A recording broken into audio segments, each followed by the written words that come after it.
સુરતમાં સૌ પ્રથમવાર યોજાનાર શ્રી રામ રાજ્ય ઉત્સવ મેળો એક ભવ્ય અને અનોખો કાર્યક્રમ છે, જેમાં અયોધ્યા મંદિરની ઝલક, રાઇડ્સ, શોપિંગ અને ફૂડનો આનંદ માણી શકાશે. આ મેળો 15 ઓક્ટોબરના રોજ સાંજે 4 વાગે વનિતા વિશ્રામ ગ્રાઉન્ડ ખાતે યોજાશે. શ્રી રામના જીવન અને સંસ્કૃતિને ઉજવવાનો આ એક અદ્ભુત મોકો છે, જેમાં ભક્તિ, સંસ્કૃતિ અને આનંદનો અનુભવ થશે અને તેમાં મોટી સંખ્યામાં લોકો ભાગ લે તેવી અપેક્ષા છે. સુરતના લોકો માટે આ એક અવિસ્મરણીય અનુભવ હશે, જેમાં તેઓ શ્રી રામની ભવ્યતાને નજીકથી જોઈ શકશે અને તેમના જીવનની પ્રેરણા મેળવી શકશે. આ મેળો સુરતના લોકો માટે એક અનોખો અને ભવ્ય અનુભવ હશે, જેમાં તેઓ શ્રી રામની સંસ્કૃતિ અને ભક્તિને ઉજવવાનો મોકો મેળવશે. સુરતમાં વર્ષે વનિતા વિશ્રામ મેળામાં પ્રભુ શ્રી રામના જીવનની શૈલીની ઝલક.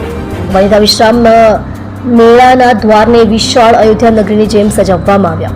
મેળાની મજા માણવા આવતા સુરતવાસીઓ માટે મેળામાં અયોધ્યાની ઝલક. મેળામાં પ્રવેશ કરતાની સાથે જ પ્રભુ શ્રી રામના દર્શન. શ્રી રામ જન્મથી લઈ 14 વર્ષના વનવાસની અને મરણ સુધીની પ્રભુ શ્રી રામની કથાનું આયોજન, રામાયણની અલગ અલગ ચોપાઈઓનું વાંચન બાળકો મેળામાં કરી શકે તે માટે સરસ આયોજન કરવામાં આવ્યું.